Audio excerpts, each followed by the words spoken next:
environmental sustainability. Provide for our generation's future.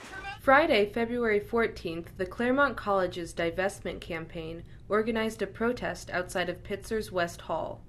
Students, parents, and faculty gathered to affirm the increasing urgency of climate change and their moral obligation to action. For the protest, the Claremont College's Divestment Campaign created a human oil spill with participants dressed in black and a mock pipeline. Jonah Breslau played an executive from an oil company speaking to the Pitzer student body. Listen, I understand that you are all here to support divestment from companies such as my own. I hope I can persuade you that that is misguided, okay? Your dream of a world where the college that you attend and love doesn't profit off of degradation of the environment at the expense of people all over the world is just that, a dream. Hello, as we all know, to make an omelet, you have to bring some eggs. Against Jonah's satirical affirmation that money is money, no matter where it comes from, the faculty speeches struck an empowering and encouraging chord. Pitzer's Paul Falstich urged students to be active. But when we realize the degree of agency that we actually do have, we no longer have to hope at all. We simply do the work. Now let's talk divestment. When we stop hoping that Pitzer will divest, that the situation we're in will somehow resolve itself, then we're finally free, truly free, to really start working to resolve it. When you give up hope, you turn away from fear. And when you quit relying on hope and instead begin to protect the people, the things, and the places you love, you become dangerous indeed to those in power. And in case you're wondering, that's a very good thing. Harvey Mudd professor Paul Steinberg underscored the misalignment between theory and practice.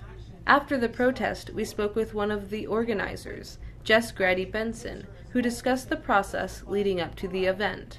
And so this was one of our biggest actions, really, because we're getting so close to winning divestment at Pitzer particularly. So we really wanted to escalate a little bit, and that's why we decided to have a little bit of artistic display, a little bit more theatrical stuff going on, and as usual, students, faculty, speakers. So there was a lot of work put into getting different speakers chosen, especially making the pipelines was really difficult. We did that the last few nights, and it was a lot harder than we expected, but it was still fun. And then of course, getting people to show up is really the biggest part of it, and coordinating it around the trustees meeting. While this protest is a call for deeper analysis and more critical thinking about how divestment can work, it also encourages us to have an active role in our colleges.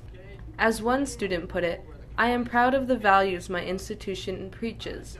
I want to be proud that we don't contradict them in our actions." As we await final word on Pitzer's divestment status from their Board of Trustees, Pitzer professor Dan Siegel maintains a hopeful outlook and is sure that this protest was not for naught.